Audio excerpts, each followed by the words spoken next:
Welcome to Motivation Library. I'm Sophia Blake, and today we're diving into the key ideas from Morgan Housel's brilliant book, The Art of Spending Money. It's all about how to use money not just to get by, but to live a happier, richer life.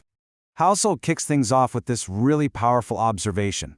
A lot of people are absolute geniuses at making money, but surprisingly, they're not so great at using it to actually make their lives better.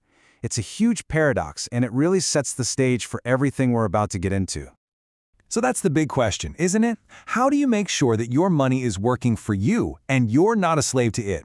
Well, let's explore this whole art of spending by starting with a story about a very, very expensive piece of furniture. Did you catch that? The key phrase there is supposed to do.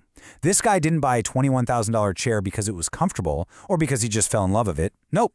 He bought it because he was following some kind of invisible script about what rich people are supposed to do. And this gets to the heart of the problem. So often, we spend money to impress other people, not to genuinely make ourselves happy. And that, right there, leads us straight into the first major psychological trap Housel talks about, the status game. It's a game a lot of us are playing, sometimes without even knowing the rules. The columnist David Brooks came up with this absolutely brilliant distinction. On one hand, you've got your resume virtues, the stuff that looks great on paper, like your fancy job title or your salary. But then you have your eulogy virtues, the things people will actually say about you when you're gone. Were you kind? Were you a good friend? We spend our whole lives chasing the first list, but deep down, it's the second one that really matters.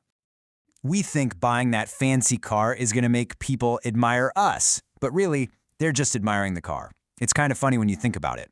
The irony is that the qualities that actually make people respect and love you, things like your sense of humor, your kindness, your wisdom, well, you can't buy those. There's no price tag on empathy. And hey, if one of the richest men on the planet gets it, we should probably listen. You just can't write a check for the things that make life worth living. So if playing the status game is a flawed goal, what should we be aiming for instead? This is where Housel introduces a new way of thinking about it, by drawing this really crucial distinction between being rich and being wealthy. Now, they might sound like the same thing, but as you're about to see, they are worlds apart. Okay, this story is just wild. The Vanderbilts had more money than the entire U.S. Treasury. I mean, an unbelievable fortune, but their lives were filled with these bitter rivalries and this constant pressure to outspend each other. It's this incredible cautionary tale about how being rich can actually control you and lead to a whole lot of misery.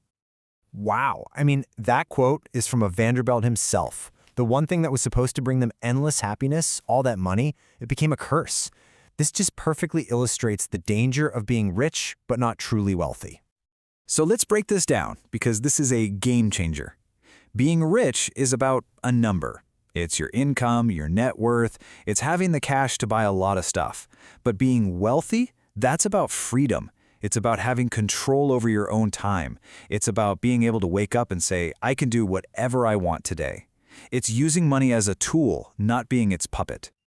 Okay, so if wealth is the real goal, this idea of freedom and control, how in the world do we get there?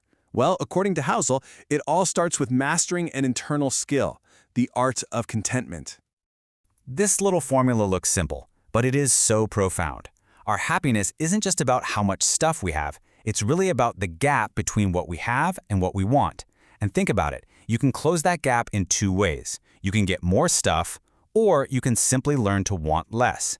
And let's be honest, the second option is usually a heck of a lot easier. This old parable just nails the point perfectly, doesn't it? So many of us are working ourselves to the bone, trying to earn a life that maybe we already have. We're so focused on some far-off destination that we don't even realize we might already be there. And that's really the key to the whole thing. We've got to escape what Housel calls the dopamine train. Our brains are just wired to want the next thing, the next upgrade, the next purchase. But that train never actually reaches a final destination called contentment. The only way to win is to just step off the train. Now let's look at a stunning, real-world example of someone who actually did this. Someone who chose contentment, who played his own game, and completely ignored what the entire world thought he should do. Can you even imagine this? Bernard Moitié is about to get everything we're told we should want: fame, prize money, glory. And what does he do? He just sails away.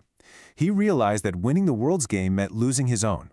He chose what he called his inner scorecard, caring more about his own soul than about a trophy. In other words, he chose to be wealthy, not just rich. So how can we apply this kind of thinking to our own lives, to our own spending?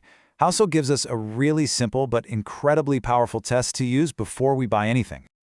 Before your next purchase, just pause for a second and ask yourself, am I buying this for its utility? You know, because it's comfortable or useful or it makes my life genuinely better? Or am I buying this for status, for the brand, for how it might make other people see me? There isn't always a right or wrong answer, but just being honest with yourself, that's the whole game. And this final question is really the ultimate test, isn't it? It just cuts through all the noise from advertising and social media and forces us to figure out what we truly value, away from everyone else's expectations. And learning how to answer that question for yourself, well, according to Morgan Housel, that is the true art of spending money.